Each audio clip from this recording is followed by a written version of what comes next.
Kembali lagi kita ketemu pemirsa. Assalamualaikum warahmatullahi wabarakatuh. Waalaikumsalam. Jadi ini kami Prof sangat berterima kasih sekali. Ya. Ini sudah ketiga kalinya kita bertemu ini. Ya, kalau di PKM dulu sering gitu kan. Ini susah sekali karena Prof kan di Surabaya kan, jadi nggak mudah untuk bisa memenuhi. Nah, kemarin ini kita sudah janji Prof kepada pemirsa bagaimana soal vaksin Nusantara ini yang kayak bola dilempar ke sana, dilempar ke sini, dilempar ke DPR, dilempar lagi ke pemerintah, dilempar ke masyarakat. Jadi nggak jelas urusannya ini. Ya.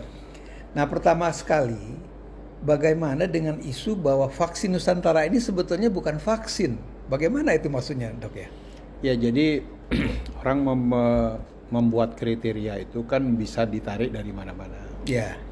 Jadi kalau pengertian vaksin itu adalah memasukkan sesuatu bibit penyakit, kemudian nanti menggertak, timbulnya respon imun, tapi dengan perancangan, dengan bukan liar seperti infeksi alam. Jadi terkendali.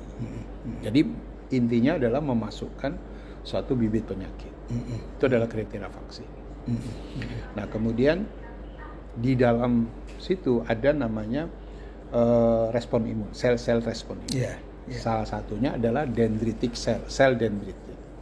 Nah, konsep vaksin Nusantara ini, jadi dia memadukan antara antigen yang dari luar, jadi bibit penyakit, tanda petik, kemudian dipertemukan dengan dendritic cell. Dendritic cell nih, Sel dendritik itu pengertiannya ini. Kalau orang itu divaksin, maka vaksinnya ini akan mencari di dalam tubuh sel dendritik ini. Kemudian kalau ketemu sel dendritik di dalam tubuh, dia akan menggertak atau memicu terbentuknya respon imun. Antibody.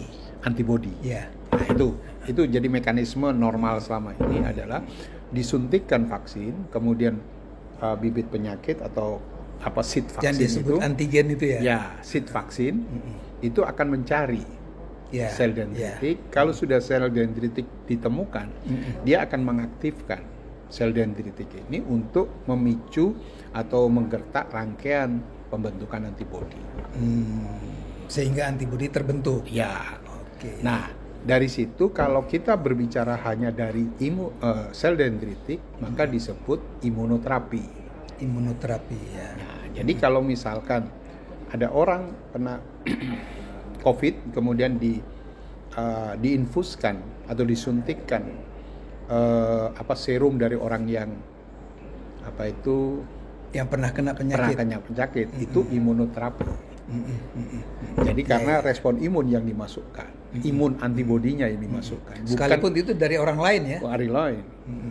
Karena antibodinya yang dimasukkan, bukan seed vaksinnya. Nah, vaksin Nusantara ini konsep dari keduanya. Jadi vaksin Nusantara ini bisa disebut bukan vaksin boleh kalau dilihat dari sel dendritiknya. Tapi bisa juga disebut vaksin kalau dilihat dari pemberian virusnya, antigennya tadi. Jadi sama-sama untuk membentuk antibodi di dalam tubuh ya kan. Tapi kalau misalkan ujungnya adalah pembentukan antibodi, dua-duanya sama. Tujuannya adalah membentuk antibodi, kan gitu. Jadi ini berbeda menuju jalan sorga saja. Jadi tidak salah disebut vaksin juga ya. Boleh disebut vaksin, boleh. Vaksin, karena ini istilahnya dalam arti mengendalikan penyakit preventif boleh disebut vaksin. Tapi kalau ada orang menyebut imunoterapi boleh juga. Tergantung titik pandang dia apa. Nah, ini tampaknya kan kalau kita ngelihat di media ya Prof ya, itu tampaknya Prof ini sangat antusias untuk ikut mensosialisasikan vaksin Nusantara ini, dan kelihatannya seakan-akan Prof berada satu front dengan dengan Dr. Terawan untuk ini gitu ya. Apa yang menyebabkan Prof begitu percayanya pada vaksin Nusantara? Jadi seorang peneliti atau seorang saintis itu kan harus punya hipotesis. Hipotesis itu adalah suatu kerangka kebenaran berdasarkan belum pembuktian. Kan gitu. Betul. Jadi kami melihat ada suatu hipotesis yang ada di dalam vaksin Nusantara. Karena saya terus terang bahwa vaksin-vaksin konvensional ini perlu mendapat pendampingan riset-riset yang mendalam.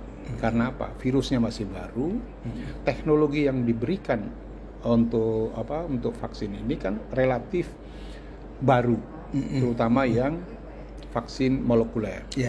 Sementara vaksin dari virus yang dilemahkan itu juga membutuhkan pendampingan. Salah satu contoh yang paling kita lihat sekarang adalah kenapa vaksin yang dilemahkan itu kok bertahannya cukup cepat. Artinya 6 bulan dan sebagainya. Ada apa sebetulnya di mana kelemahannya? Apa di teknologi atau di pembuatan seed atau di deliverynya? Itu kan perlu pendampingan. Bahwa semua vaksin perlu mendapat tempat. Karena kita juga belum bisa meramal hasilnya secara keseluruhan. Jadi saya mendukung ini karena terus terang bahwa ini sebuah alternatif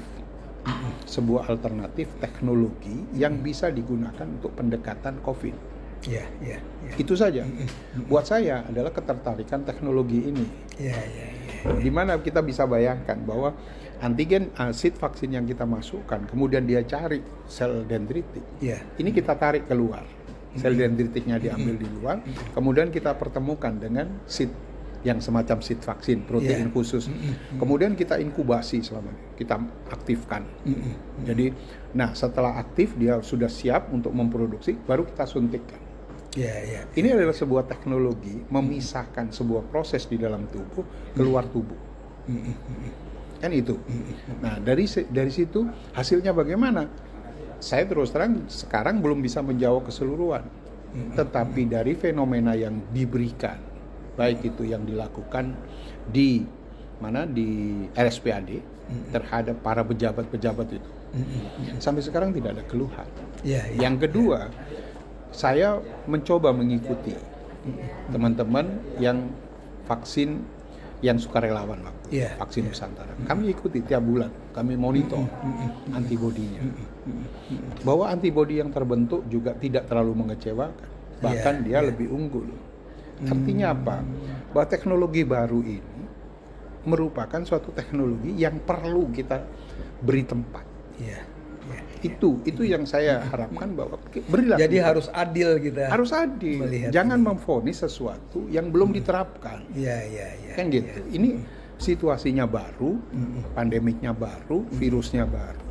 Teknologinya juga ada alternatif. Bahwa nanti suatu saat ada pilihan-pilihan, ya silakan. Justru saya menginginkan agar memang pendekatan vaksin itu perlu. Tapi vaksin yang mana? Itu memerlukan kajian, gitu Pak. Nah di situ jadi nampak bahwa seolah-olah saya mati-matian. Gitu. Saya membela teknologi. Sebetulnya juga meminta keadilan dalam melihat bukan karena Mas saya Indra Adil. Karena begini, kalau teknologi ini bisa ketahuan hasilnya, mudah-mudahan ini kan bisa menjadi suatu alternatif juga untuk virus-virus atau penyakit-penyakit yang lain yang selama ini belum bisa didekati dengan vaksin konvensional. Contohnya HIV, Ebola, atau SARS yang lama. Itu kan belum semua bisa kita dekati dengan vaksin konvensional. Barangkali ini bisa menjadi jawaban. Apa salahnya? Loh, bagaimana kok bisa? Karena sudah dibuktikan. Kalau vaksin sel dendritik itu sudah dibuktikan di kanker. Di kanker. Jadi memang bersifat individu. Saya nggak mungkin memindahkan sel dendritiknya abang ke saya. Jadi sel dendritik saya. Sel dendritik bang abang ya abang. Jadi tidak mungkin ada reject dari dalam tubuh kita. Karena memang sudah sesuai. Cuma yang dipermasalahkan kan selama ini adalah bagaimana itu teknologi bisa disebar. Apa vaksin itu bisa disebar seperti konvensional? Itu bisa, cuma tinggal teknologinya saja. Teknologinya itu satu tas kecil sudah bisa dibawa kemana-mana.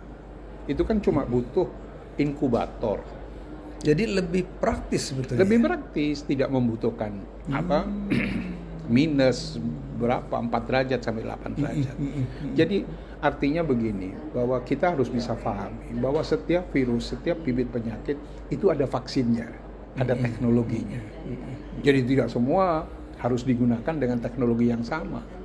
Nah, disinilah kita ditantang untuk menghasilkan suatu teknologi-teknologi. Itu yang pertama. Yang kedua, saya melihat bahwa ada persoalan-persoalan mendasar di dalam pengembangan vaksin di Indonesia. Kita tahu bahwa lembaga Pasteur, Bio Farma, itu kan ratusan tahun. Dan dia sudah dipercaya oleh negara-negara Islam sebagai penyedia vaksin halal. Kan gitu. Artinya bahwa mungkin kita kurang percaya sama produk. Tapi kan industrinya sudah puluhan tahun. Betul. Kenapa tidak kita mempunyai keberpihakan terhadap institusi nasional? Kita mati-matian, habis-habisan, tapi untuk mendukung suatu industri vaksin di Indonesia yang bendera betul-betul merah putih. Kan begitu. Jadi saya mudah-mudahan saya melihat bahwa Bio Farma dalam kesempatan pandemik ini bisa betul-betul menjadi pionir. Pionir di dalam industri vaksin yang buatan sendiri. Nah, nanti kan akan didukung oleh para peneliti di perguruan tinggi. Kan harusnya begitu. Jadi kita harus menghasilkan suatu produk-produk yang memang bermanfaat minimal untuk masyarakat Indonesia, tapi dikelola oleh bangsa Indonesia. Ya, mudah-mudahan bisa juga mendunia gitu ya. Mendunia. Nah, ini kan saya belajar dari almarhum Pak Tamrin Pulungan kan? Jadi beliau, Pak Tamrin. Beliau kan mantan, saya ingat sekali. Beliau kan mantan direktur di sana kan, di RUT di sana. Nah, karena beliau itu juga pernah jadi komisaris utama di Botani. Jadi waktu di almarhum itu dia sebagai komut di Botani Square. Jadi beliau kebetulan dokter hewan yang ini. Jadi kita memang berpikir itu harus terbuka. Ya memang segala sesuatu kalau kita import gitu ya semua bisa. Tapi taruhannya kan uang. Betul. Tapi kenapa tidak diberdayakan? Jadi peneliti juga dari Indonesia, kemudian industri juga dari Indonesia. Betul. Kan gitu. Kita masyarakat dihadapkan kepada teknologinya baru, kemudian industri produksinya juga baru. Nah, ini yang kadang-kadang bisa menimbulkan suatu kegalauan lah, kegamangan dari masyarakat. Nah, itu yang harus. Jadi vaksin Nusantara itu adalah saya lihat adalah sebagai salah satu alternatif bisa diberikan pada jadi pertama vaksin pertama atau vaksin kedua atau vaksin booster. Karena begini, jadi sel dendritik itu kalau sudah diaktifasi kemudian disuntikkan, dia di dalam tubuh itu beranak pinak. Dia memperbanyak diri. Nah, yang bagi sel dendritik yang sudah teraktivasi itu nanti beranak pinaknya juga sudah teraktivasi. Jadi tidak salah kalau dikatakan bahwa vaksin sel dendritik itu bisa bertahan seumur hidup. Karena di situ ya pecahnya sel itu. Tapi kan itu juga tergantung kepada bagaimana kesiapan nutrisi dan sebagainya di dalam tubuh itu masih ada pengaruhnya. Nah, ini ruang untuk diteliti. Tapi yang jelas bahwa masyarakat kalau menggunakan sel dendritik itu selnya sendiri. Tidak sel akan dia sendiri ya. Tidak akan ada persoalan karena tidak ada bahan-bahan yang ada di luar. Betul. Dan keyakinan juga bahwa akan tercipta antibodi itu karena di luar kita sudah tahu. Jadi sudah kita pilah. Di luar itu sudah kita pilah. Jadi dari 40 cc itu kita pilah. Sel dendritik yang muda kita tidak pakai, sel dendritik yang tua kita tidak pakai. Jadi yang sudah masih bertumbuh lah gitu. Kita tumbuhkan selama 5 hari. Setelah 5 hari baru diaktifkan dengan suatu bahan, yaitu bahan yang mirip dengan seed vaksin. Sehingga dia tumbuh. Nah, kemudian kita cek. Nah, artinya bahwa dari situ sudah terjadi seleksi, screening gitu. Dan sudah ada kepastian. Bahwa dia akan membentuk antibodi. Nanti kita suntikan gitu. Nah, bagaimana nanti apakah terbentuk antibodi yang sesuai dengan di luar atau tidak? Nah, itu masalah mekanisme antar pribadi, personalized problem kan gitu. Jadi setiap orang mungkin saja beda. Ya kan, tergantung latar belakang, tergantung pada jenis makanan dan sebagainya. Nah, itu masalah yang memang semua harus kita dampingi. Ya, gitu. Itu yang sebetulnya vaksin Nusantara di situ. Nah, sekarang banyak pertanyaan pada saya terutama bagaimana bagaimana realisasi dari vaksin Nusantara. Saya mungkin bisa saya sampaikan ke Bang Indra bahwa secara teknis sudah tidak ada masalah. Oke. Jadi secara teknis, secara laboratorium, secara hasil sudah tidak ada masalah. Iya. Berarti ada masalah di soal politis atau apa? Ya nggak tahu saya. saya nggak punya ilmu-ilmunya gitu. Takut salah nanti. Saya nggak takut salah. Orang peneliti itu boleh salah. Oh iya. Oke. Tapi saya nggak bisa bohong gitu. Iya. Karena isu yang beredar kan begitu, Prof. Jadi ya, itu kan isu beredar karena fenomena. Iya, karena mereka heran kok vaksin Nusantara ini dibuat oleh anak bangsa, ya kan? Kemudian kita dapat keuntungan besar dari situ, apalagi kalau misalnya seluruh dunia mengakui itu dan mereka minta kepada kita, kan luar biasa untuk nama baik bangsa Indonesia sendiri gitu. Saya pernah diundang RDP oleh Komisi 9 untuk nggak tahu jadi penengah atau jadi apa. Tapi saya berbasis dari keilmian sains. Saya sampaikan kepada anggota Komisi 9 tentang bahwa bagaimana model virus itu mutasi, kemudian bagaimana pengendalian dan sebagainya. Jadi salah satunya adalah membutuhkan kecepatan. Menghadapi virus ini membutuhkan kecepatan. Coba kita bisa bayangkan, Delta belum selesai muncul Omikron. Omikron belum selesai muncul, diduga muncul ini. Jadi, dan yang terbaik adalah vaksin itu harus menyesuaikan. Jadi kalau Delta ya Delta. Kalau Omikron ya Omikron, Alpha ya Alpha, gitu. Jadi di situ dinamikanya. Nah, kelebihan dari vaksin Nusantara, tatkala ada perubahan di lapangan, maka langsung bisa kita lakukan. Cuma membuat protein yang spesifik itu.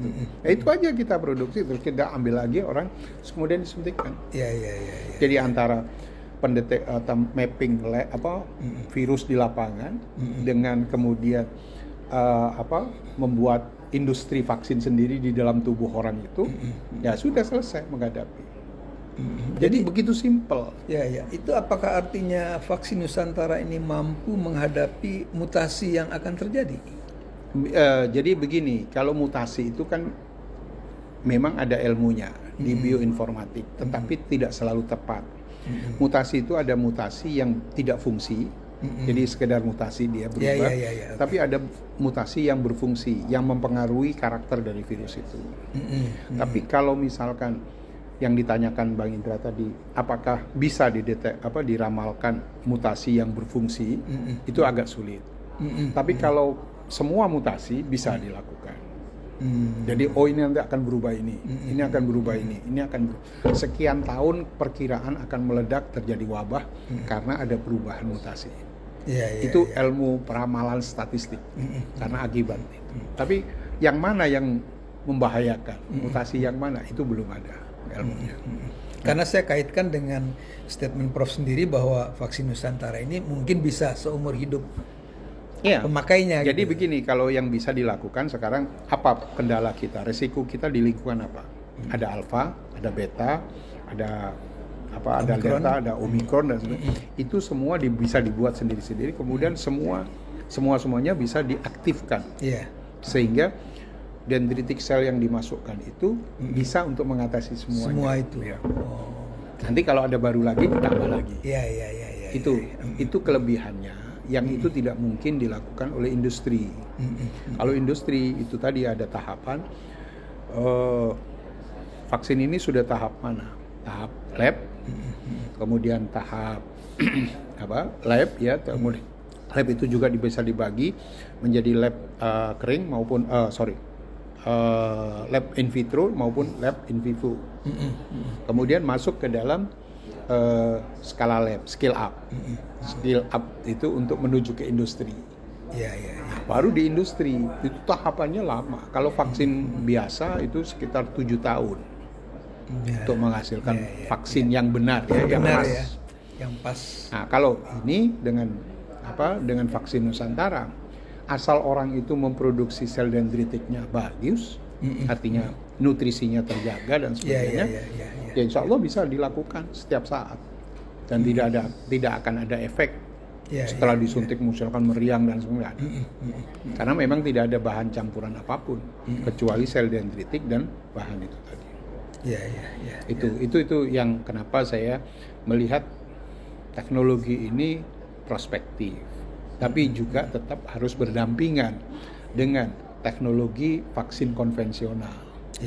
Jadi karena kita belum tahu penyakit apa saja yang bisa digunakan dengan teknologi dendritik, penyakit apa saja yang bisa dengan konvensional. Dan ini harus cerdas melihatnya. Nah, tapi kalau menurut Bang Indra bahwa ini harus ditinjau dari aspek bisnis, semua ketutup, Mas. Makanya ngeri semua orang ya. Semua ketutup, yang penting ujung dari kalkulator itu harus plus kan. Iya. Nah, tapi ya nggak apa-apa, itu kan manusiawi juga dan itu tuntutan bahwa memang pertumbuhan ekonomi harus, tapi tetap harus didampingi dari aspek-aspek sains. Jangan ditinggalkan lah. Mudah-mudahan pemirsa bisa memahami ini, karena ini kan vaksin Nusantara buat bangsa Indonesia ditunggu-tunggu gitu. Sangat ditunggu-tunggu. Jadi semua orang bertanya, saya bisa merasakan, dan tidak tahu jawabannya apa gitu. Kita kan sebagai bangsa Indonesia kan ada dua cara, berharap dan berdoa. Sekarang berharap, oke, silakan, kami yang ini berusaha, tapi tolong dibantu doa lah, supaya yang non teknis ini bisa selesai gitu. Bisa melihat satu tujuan bahwa memang kita ingin menyelesaikan pandemi ini secara baik dan holistik. Itu Bang. Alhamdulillah pemirsa. Jadi itulah jawaban dari Prof. Nidom tentang vaksin Nusantara yang selama ini menjadi pertanyaan-pertanyaan begitu banyak di masyarakat. Dan mudah-mudahan ya ini kembali kepada pemirsa ya. Jadi satu lagi saya mungkin bisa sampaikan. Jadi ada keraguan masyarakat itu kalau misalkan sudah vaksinnya konvensional, apakah bisa vaksin Nusantara? Atau mungkin nanti mungkin ada pertanyaan bahwa kalau sudah sebaliknya vaksin Nusantara bisa karena itu jalurnya berbeda. Jadi tidak akan komplikasi antara satu sama lain. Jadi yang sudah vaksin 1, vaksin 2 dan booster bisa saja nanti tidak ada masalah. Gitu. Fix kalau gitu. Oke, insyaallah. Terima kasih banyak ini Profesor. Jadi ya mudah-mudahan nggak bosen-bosen ketemu saya. Saya senang lah. Yang penting silaturahmi itu kan memperpanjang umur. Amin ya rabbal alamin. Terima kasih Prof. Assalamualaikum warahmatullahi wabarakatuh. Sehat-sehat.